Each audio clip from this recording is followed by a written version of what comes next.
तथा उपस्थित कार्यकर्ता बंधुओं एवं भगिनी, देवी अहिल्या की जीवनी पर आप सबके सम्मुख कुछ विषय प्रस्तुति करने के लिए मुझे कहा गया है। माता अहिल्या के बारे में कहेंगे तो थोड़ा बचपन के बारे में। एक छोटा सा गांव है चौंडी, जो जामखेड़ तहसील में है, नगर जिला है। पहले उसका अहमदनगर नाम था, अब अहिल्या नगर नाम हुआ है। उस एक छोटे से गांव में जन्म है मानकोजी शिंदे और सुशीलाबाई, इनके परिवार में। अहिल्या छोटी है मगर मेधावी है, होशियार है।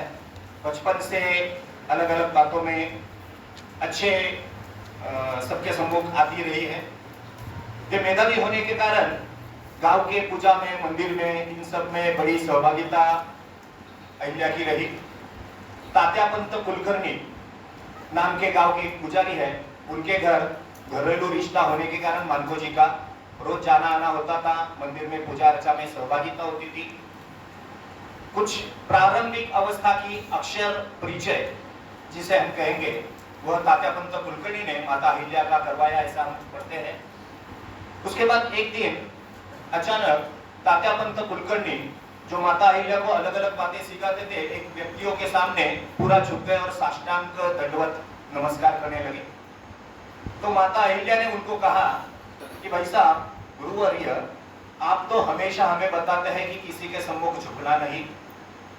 यदि किसी के सम्मुख झुकना नहीं है तो यह साष्टांग प्रणिपात आप कर रहे हैं, ये लोग है कौन जिनके सामने आप प्रणिपात कर रहे हैं इस प्रकार का? तो उन्होंने कहा कि ये हमारे पालन करता है, ये स्वयं पहला बाजीराव पेशवा वो है जो हमारा पालन एक अर्थ से करते हैं, और दूसरे सूबेदार मल्लाराव होलकर है। तो इसलिए इनके सामने इस प्रकार का मैंने साष्टांग दंडवत किया है।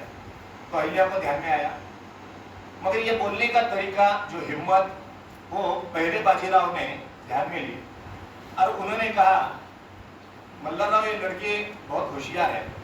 कौन है ये लड़की? तो स्वाभाविक तात्यापंत कुलकर्णी, उनके शिक्षक वहां खड़े थे, ये गांव के पाटिल की लड़की है। बोले, पाटिल? कौन पाटिल? मराठा पाटिल? नहीं, धनगर पाटिल, जाति के नाम से वहां चलता था सब कुछ। धनगर पाटिल है बोले तो उन्होंने मल्लाराव की ओर देखा और मल्लाराव को कहा कि आपके समाज से जुड़ी है, तो क्यों ना आपके बेटा खंडेराव, उसके लिए इसको बहू बनाकर आप ले जाए। तो मल्लाराव होलकर एक सरदार घराने से थे, बहुत बड़े वो भी सूबेदार थे। तो थोड़ा सा हिचकिचाहट हल्की सी उनके नजर में आई पेशवा की। तो पेशवा ने कहा, चिंता मत करो, ऐसा मत समझो कि ये लड़की गरीब है, ये पाटिल की है, छोटे गांव की है, तो ये गरीब है, ऐसा मत समझो। आज यह ध्यान में रखो कि इसकी शादी जब होगी तो लड़की वालों की जिम्मेदारी पेशवा की रहेगी। तो पहला बाजीराव ने स्वयं होकर माता अहिल्या की जिम्मेदारी उठाई और उसकी शादी एक अर्थ से, स्वाभाविक रूप से पेशवा की लड़की है तो कौन शादी नहीं करेगा। मल्लाराव का लड़का खंडेराव से शादी तय हुई। दूसरे दिन गुड़ चावल का सब भोजन गांव को खिलाया गया और कुछ महीनों बाद पुणे के शनिवार वाड़ा में अहिल्या माता की शादी हुई। शनिवार वाड़ा के सम्मुख भव्य मंडप में पूरा पुणे शहर सजाया हुआ, हर घर में दिवाली जैसे दिए लगे हैं और सब शहर को ऐसा लग रहा है कि मेरे ही घर की शादी है। इस प्रकार का त्योहार पूरे शहर में उस समय था। स्वयं पेशवा यजमान थे और शादी में आने वाले मल्लाराव होलकर की फैमिली थी। एक बहुत बड़ी धूमधाम से शादी 5 दिनों तक चली और ये सारी शादी में महाराष्ट्र के जनमान्य मान्यवर, ऐसे सभी लोगों को न्योता था जो सारे लोग उपस्थित थे। स्वयं शाहू राजा वह भी इस शादी में उपस्थित थे और एक छोटी अहिल्या 8 साल की, 11 साल का लड़का खंडेराव, इन दोनों की शादी शनिवार वाड़ा के सम्मुख हुई।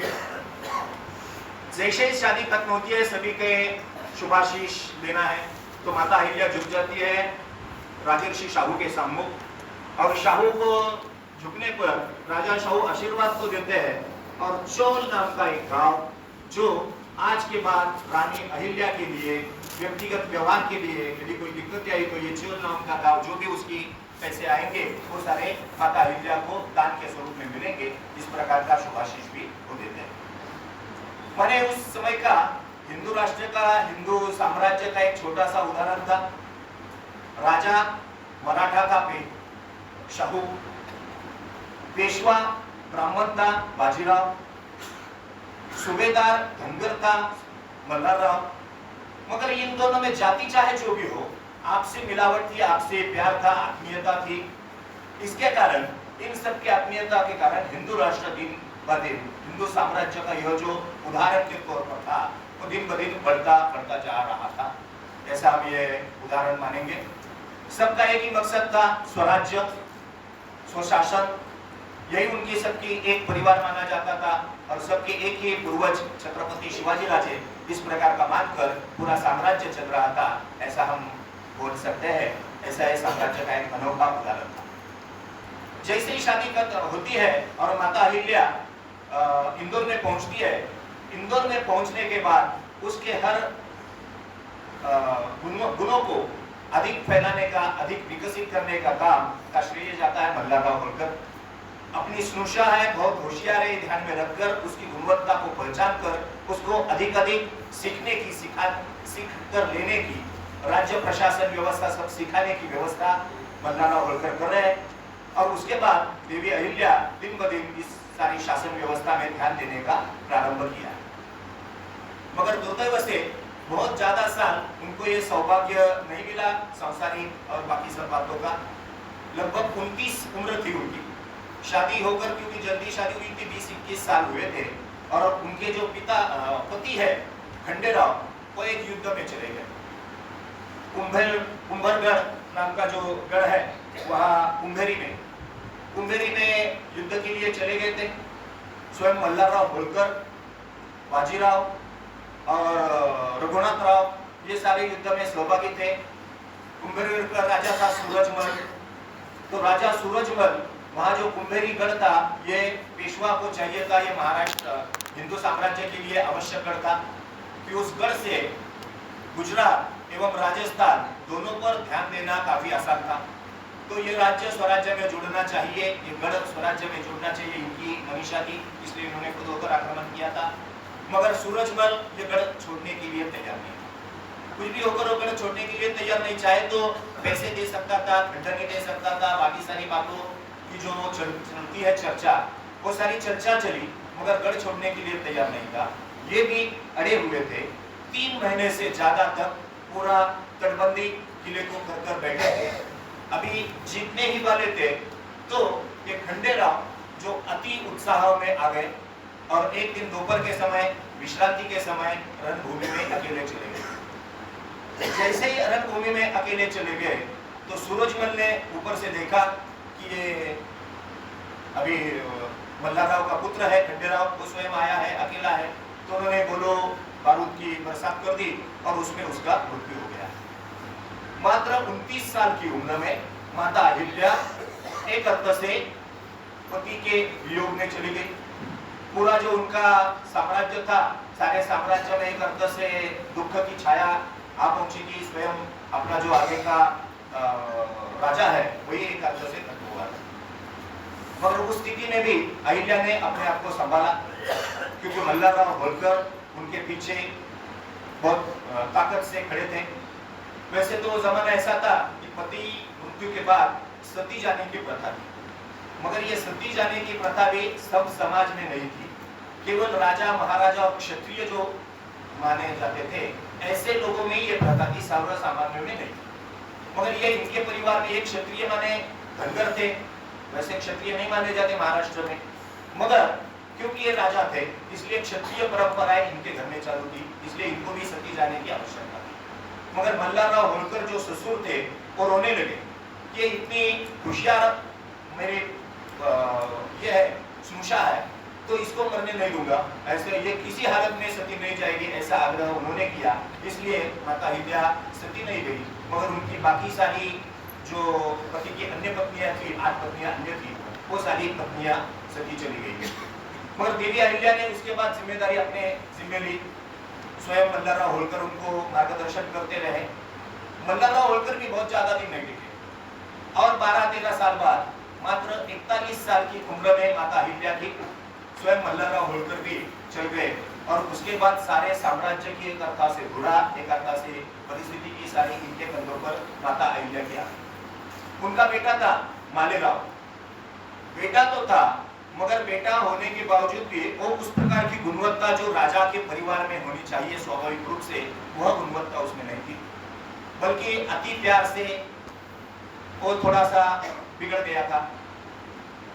लड़कियों को छेड़ना, दास दासियों को छेड़ना, लोगों को चेष्टा वगैरह करना, कुछ लोगों को इंगलियां लेकर उनके जूतों में रखना, इस प्रकार की जो बच्चों जैसी हरकतें जो है, इस प्रकार की हरकतें मालेगांव करता रहा और इसलिए लोगों में उतनी उसका प्रचारक नहीं था, उसकी उतनी प्रसिद्धि भी नहीं थी और बार बार उसकी शिक्षा करने की, उसको कुछ शासन करने की जिम्मेदारी माता अहिल्या पर आती थी। बेटा होने के बावजूद भी यदि वो कुछ गलती करता है तो अन्य सामान्य गुनहगार जैसे साखनी से बंधे हुए सामने आते थे, उसी प्रकार उनका बेटा भी उनके सम्मुख आकर खड़ा हो जाता था और उसको भी उसी प्रकार का न्याय में किसी प्रकार की छूट वो नहीं देती थी। ऐसी न्याय व्यवस्था एक अर्थ से माता अहिल्या के जहाँ विषय में हमको देखने को मिलती है। शासनकाल फिर एक अर्थ से वो प्रारंभ हो गया।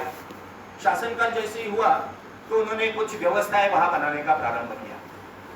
उनके शासन में सरदार घराने थे, उसके नीचे जिले के जो परगना बोलते हैं, ऐसे 10 से 40 परगना एक सरदार के घराने में विभाग के नीचे आते थे। हर जिले में, हर परगने में 40-50 गांव ऐसे तहसील के तौर पर ऐसे एक तहसील आते थे। तहसील के नीचे गांव आता था और हर गांव के लिए एक पाटिल आता था।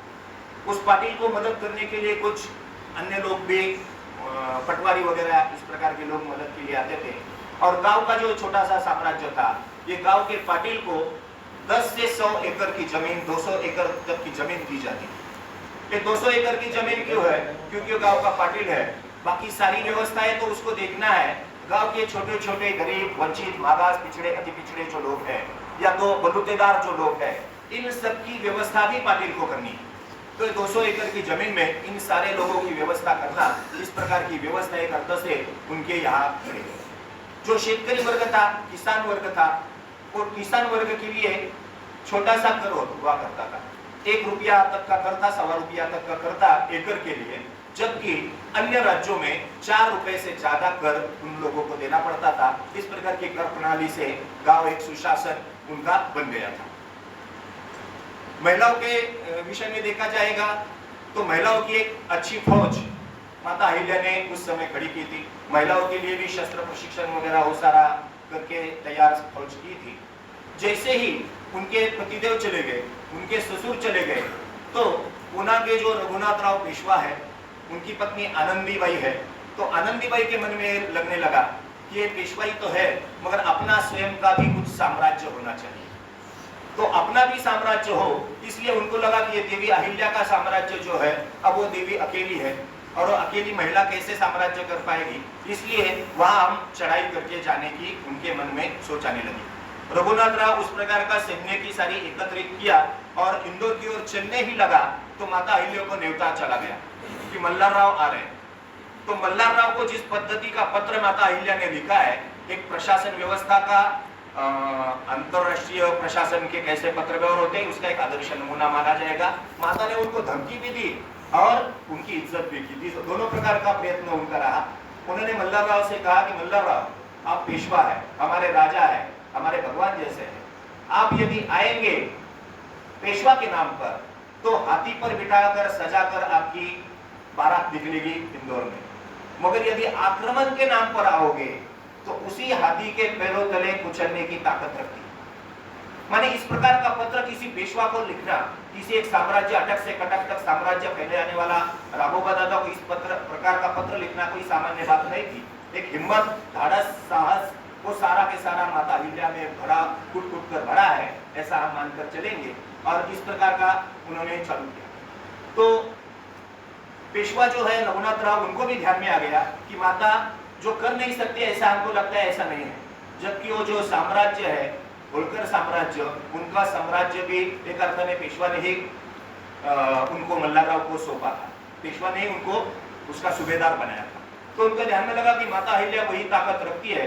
तो माता को उन्होंने उत्तर लिखा कि मैं आक्रमण करने नहीं आ रहा, मैं आपके घर में कई लोग मर गए हैं, उसके लिए सांत्वना करने आया हूँ, इसलिए सांत्वना हेतु मैं आया हूँ। इस प्रकार उन्होंने पत्र को भी बदला और उस प्रकार मुलाकात वगैरह बाकी भी सब की, मगर अहिल्या ने अपना साम्राज्य अच्छी तरह से तैयार किया, वो तो ध्यान में आता है। साम्राज्य तो तैयार हुआ, मगर साम्राज्य में चोरी और डकैती ये बहुत होने लगी, क्योंकि मालवा साम्राज्य ऐसा था, उत्तर में सारी हमारे भगवान अयोध्या नरेश है, काशी नरेश है, जगन्नाथपुरी है, ऐसे अलग अलग बड़े बड़े देवस्थान ऊपर में थे। तो दक्षिण भारत से जितने भी लोग आते थे वो सारे मालवा प्रांत से होकर ऊपर की ओर उत्तर प्रदेश की ओर जाते थे।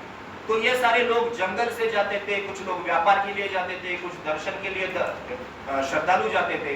इन सारे लोगों को गांव के जगह जगह के जो छोटे छोटे समाज के लोग होते थे वो अड़ाते थे और उनको चोरी डकैती वगैरह इन सारी बातों को सामना करना पड़ता था। भिल्लों की सेना वगैरह बोलते हैं, जाति का नाम हम नहीं ले सकते, मगर इस प्रकार की सेना थी और उनको तकलीफ देती थी। माता अहिल्या को ध्यान में आया कि अपने राज्य से कोई गुजरता है, कोई व्यापारी गुजरता है, कोई श्रद्धालु गुजरता है और उसको इस प्रकार का सामना करना पड़ता है, अपने लिए कुछ घोषणा वह नहीं। तो उन्होंने कहा कि इसकी कुछ न कुछ पाबंदी करनी चाहिए। तो बड़े दरबार में माता अहिल्या ने कहा कि अपने राज्य में ये सब हो रहा है वो बंद होना चाहिए, किसी प्रकार की डकैती चोरी अपने राज्य में नहीं हो, इसकी व्यवस्था हमें करनी है।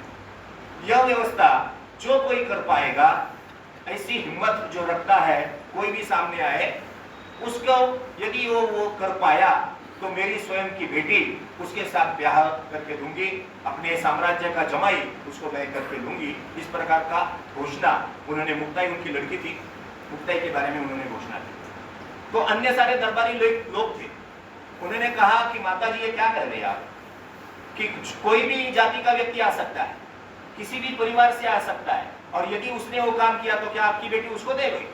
तो माता अहिल्या ने कहा जो वीर है उसको जाति नहीं होती है, वीर की जाति नहीं मानी जाती है। जो युद्ध में खंबीर, जिसकी तलवार खंबीर वही खंबीर, वही नेतृत्व करेगा, वही प्रमुख रहेगा। तो ऐसा जो भी जिस भी जाति से आएगा, मेरी बेटी की शादी ब्याह उसी वीर से होगी। राज्य पर, साम्राज्य पर जब भी संकट आता है और संकट अपनी छाती पर झेलने की हिम्मत रखने वाला असल में वीर कहलाता है। इस भाषा में माता अहिल्या उन सबको बतलाती।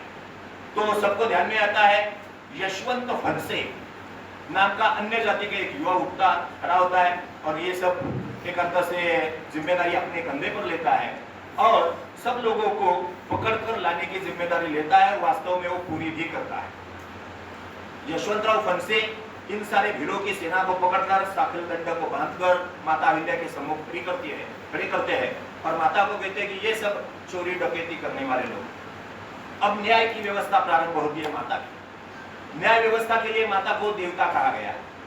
न्याय व्यवस्था करते समय माता ने हमेशा एक कहा है कि अपने हाथों में शिव जी की पिंडी रखी है। शिव जी की पिंडी इसलिए रखी है कि मेरे हाथ से जब भी न्याय होगा तो भगवान को साक्षी मानकर न्याय होगा, ईश्वर को साक्षी मानकर न्याय होगा, इसलिए न्याय मैं नहीं करूंगी, भगवान करेगा। इस प्रकार की श्रद्धा माता अहिल्या की थी। तो माता ने उस प्रकार न्याय व्यवस्था प्रारंभ किया। जो लोग डकैती करने वाले थे, चोरी करने वाले थे, उन सबको सम्मुख खड़ा किया और उन सबको पूछा कि आप चोरी करते हो, आपको शर्म नहीं आती, ये सारी बातें करते हो कि राज्य की जो अन्य राज्यों में होने वाली प्रसिद्धि है, अन्य राज्यों में होने वाली चर्चा है वो गलत जाती है, आपको शर्म नहीं आती है क्या? तो बोलते हैं शर्म तो आती है, ये सब करना गलत है, ये हमको भी समझता है, मगर क्या करें, हमारे बीवी बच्चे भूखे हैं। तो माता कहती है क्यों भूखे क्यों है? आपके लिए काम धंधा नहीं है? वो बोले कोई रोजगार नहीं है। तो आपके लिए खेती नहीं है? नहीं, कोई खेती नहीं है। तो माता उनको शासन करने की बजाय उनके प्रति श्रद्धा उनकी जागरूक होती है कि मेरे राज्य में कुछ लोग ऐसे हैं जिनके लिए कोई रोजगार नहीं है, जिनके लिए खेती बाती कुछ बाकी नहीं है, तो उनको भीख मांगनी पड़ती है, तो चोरी करनी पड़ती है। यह मेरे राज्य में किसी परिस्थिति आती है तो उसके लिए स्वयं भी उनको बुरा लगता है। और जिनको शासन करना चाहिए उनको ही बाकी सारे पटवारी वगैरह बाकी लोगों को कहा कि जंगल की जमीन 2-2, 4-4 एकड़ इन गरीबों में बांट दी जाएगी। जो चोरी करने वाले थे उनको जमीन मिल गई, जो खेती नहीं जानते थे उनको कहा आप क्या जानोगे? तो बोले बाकी कुछ नहीं जानते। तो क्या सुरक्षा करना जानोगे? हाँ, बोले सुरक्षा करना जानोगे। तो उसने कहा जो भी जंगल में आने जाने वाले लोग हैं, इन सारे लोगों की सुरक्षा करने का जिम्मा आज से आपका है। माने जो स्वयं लुटते थे उन्हीं को उन्होंने सुरक्षा का जिम्मा दिया, और वो सुरक्षा का काम, उसके लिए आपको हर माह कुछ तनख्वाह, उसकी भी व्यवस्था होगी। ये तनख्वाह की व्यवस्था कैसे होगी?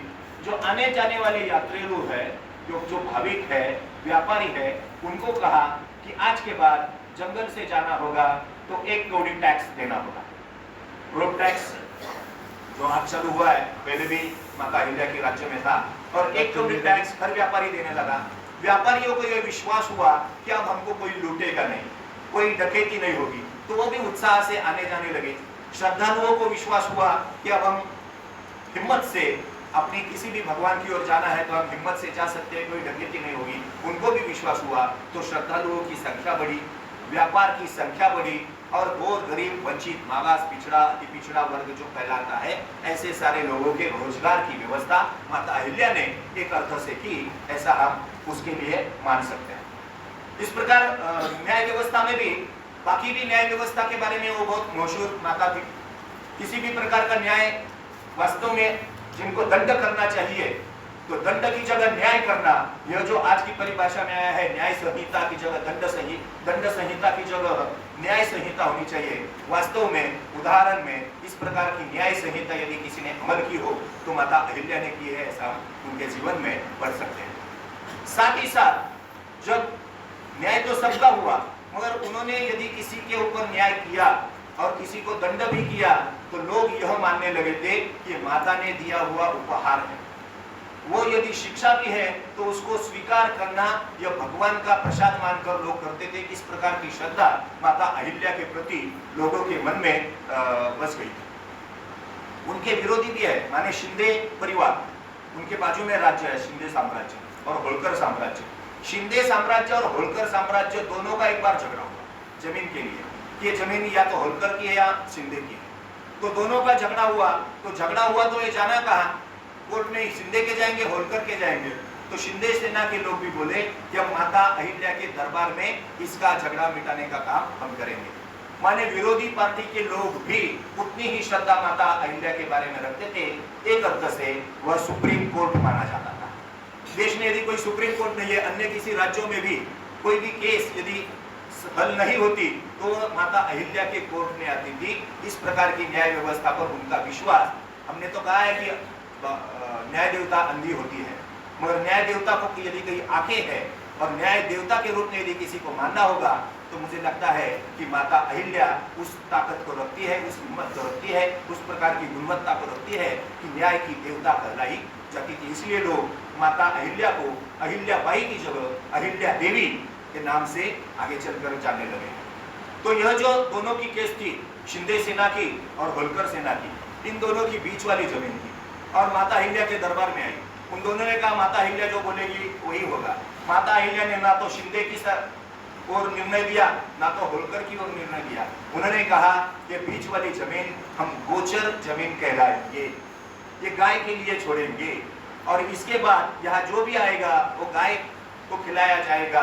और दोनों लोगों को ऐसा लगा कि गाय को है तो कोई बात नहीं, ठीक है, तो गोचर जमीन कहलाई। और एक अर्थ से न्याय का बहुत अच्छे तरह से निवारण उनकी इसमें हो गया।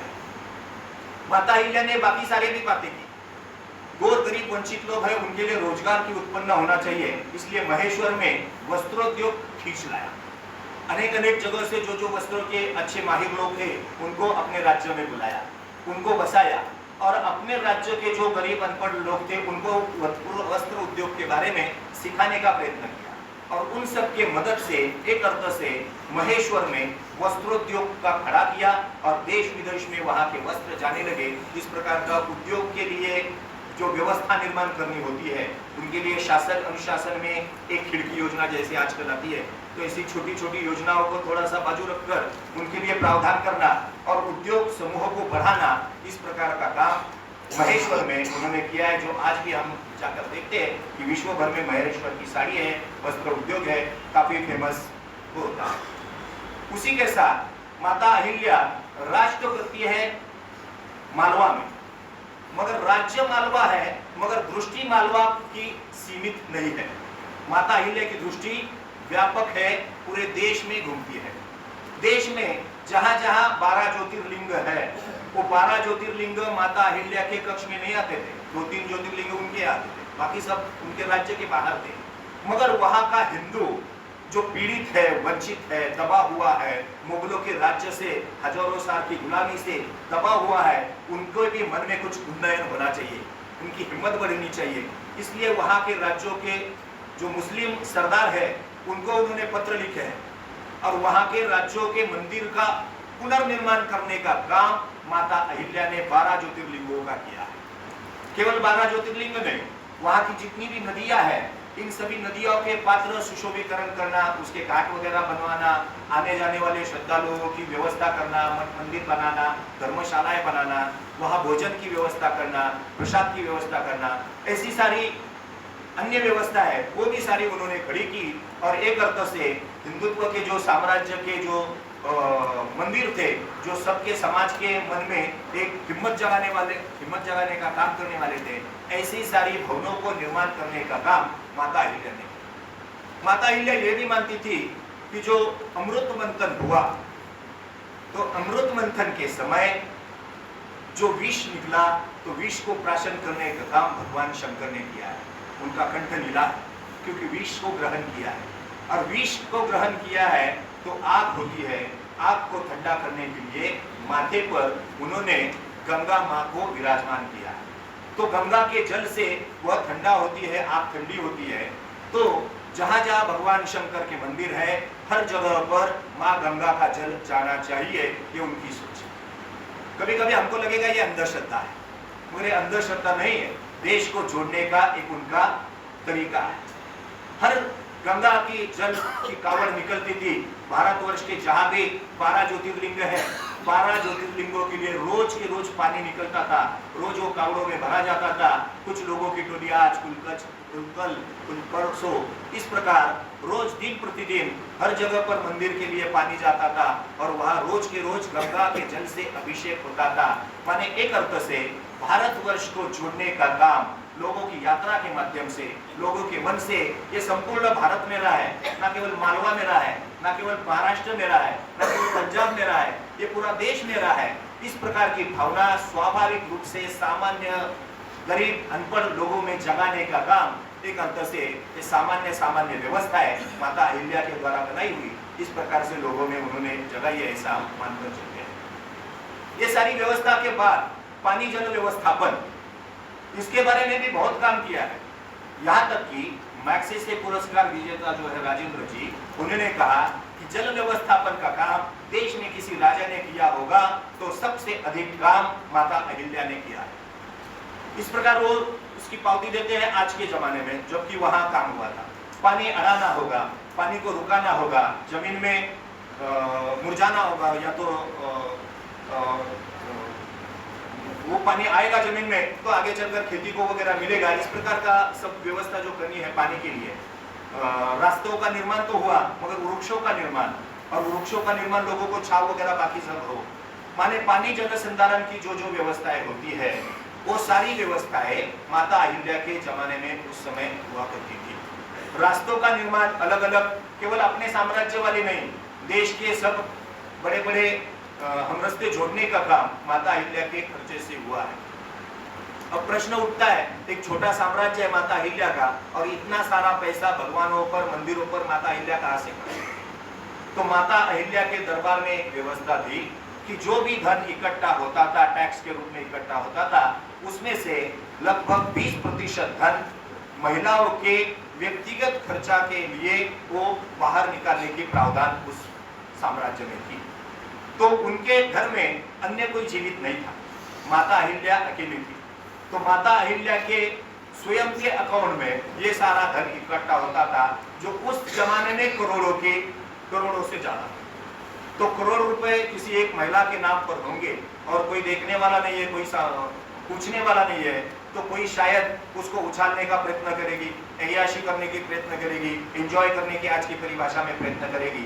मगर माता अहिल्या अत्यंत सात्विक रही, अत्यंत सामान्य व्यवहार रहा, अत्यंत सामान्य वस्त्रों का उन्होंने उपयोग किया और ये सारा धन जो अकेली के मालिकी का था, वो सारा धन भगवान के मंदिरों के, समाज के और गरीब वंचितों के उन्नयन के लिए उन्होंने खर्चा किया। ऐसे हमारे ध्यान में माता अहिल्या के बारे में आता है। तो इस प्रकार उन्होंने बाकी सारे देश भर के जो भी काम किए हैं वो अपने स्वयं के निजी उत्पन्न से किए। माता अहिल्या के बारे में और एक वैशिष्ट्य जो बीच बीच में मैंने बोला है कि उनके परिवार के पति तो 29वें साल चले गए, ससुर जो उनके पीछे थे 41वें साल में चले गए। जैसे पति चले गए, अन्य 8 पत्नियां उनकी सवत मानी जाती है, वो सब सती चली गई। ससुर के 3 पत्नियां वो सती चली गई, बेटा उसकी 3 पत्नियां वो सती चली गई, प्रपौत्र उसकी 2 पत्नियां वो और उनकी पत्नियां वो सती चली गई, लड़की वो भी सती चली गई क्योंकि यशवंतराव फनसे जाने के बाद वो भी सती चली गई। माने एक परिवार में 5 पुरुष और 18 महिलाएं, कुल 23 लोग मृत्यु हो गए या तो सती चले गए। किसी एक परिवार में कोई एक भी मृत्यु होता है तो पूरा परिवार उद्ध्वस्त होने की स्थिति में आता है। छोटी बड़ी बीमारी भी आ जाती है तो परिवार में उद्ध्वस्तता की स्थिति आ जाती है क्योंकि उत्पन्न का साधन नहीं है, नहीं। मगर माता अहिल्या के जीवन में, अकेले की जिंदगी में 23 लोगों की आरती उनके कंधों से उठी और फिर भी माता अहिल्या ने अपनी हिम्मत को नहीं छोड़ा है, अपनी ताकत को नहीं छोड़ा है और अपने परिवार तक सीमित भी नहीं रही है। पूरे समाज के लिए अपना सर्वस्व न्यौछावर कर एक अर्थ से समाज के लिए जीने का काम माता अहिल्या ने किया है, ऐसा मानकर चल सकते हैं। और ये सब किया और ये इतने सारे लोगों का दुख भी उन्होंने झेला है। ये उनके जीवन की एक बहुत कटु कहानी हम मानेंगे जिस प्रकार की उनकी जीवनी है। बाकी उनके काल में अन्य जो न्यायदान की व्यवस्था तो भी है, प्राणी मात्रों पर भी उनका बहुत प्यार है, लगन है।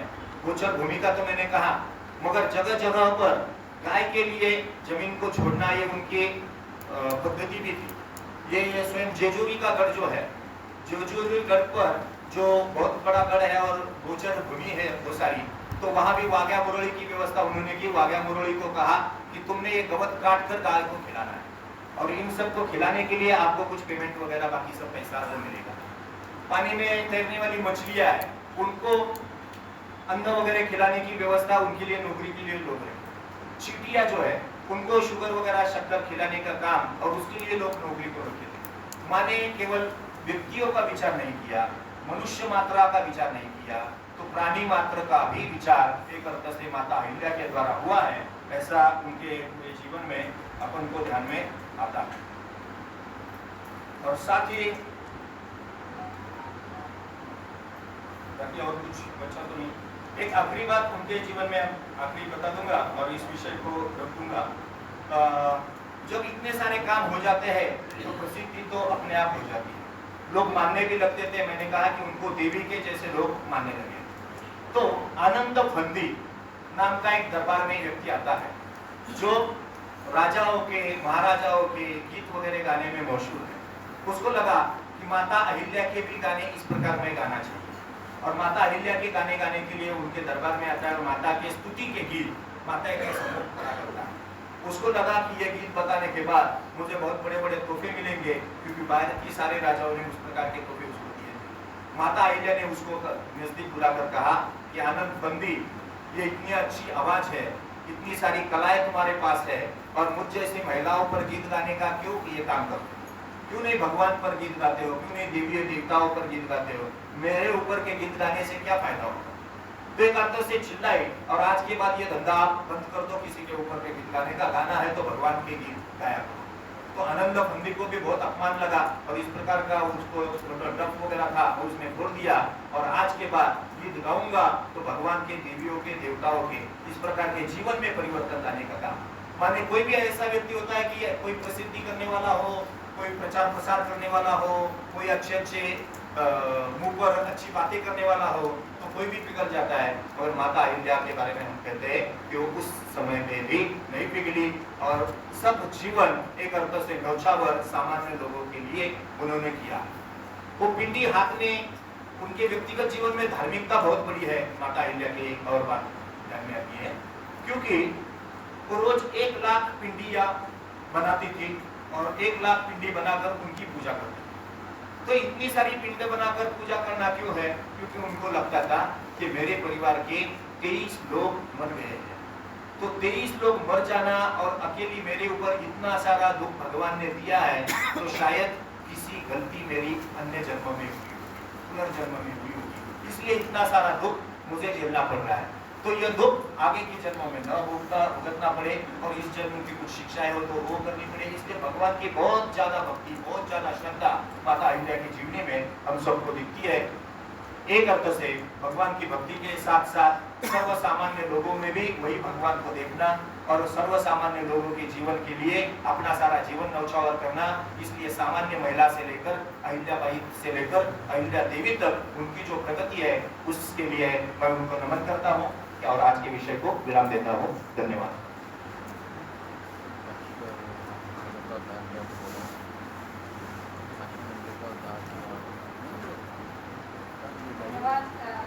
भाई साहब, माता अहिल्याबाई होलकर जी के बारे में सुनकर तो हम सभी निशब्द हैं और हम भी सभी यहाँ बस सभी उनको नमन करते हैं, क्योंकि ये वर्ष लोक माता अहिल्याबाई होलकर का 300 साल जो है वो कंप्लीट हुए हैं। तो वो जल्दी हम मनाएंगे। आगे के बारे में माता अहिल्याबाई होलकर के बारे में मैं आमंत्रित करना चाहती हूँ बहन आशा जी से, वो अपना वक्तव्य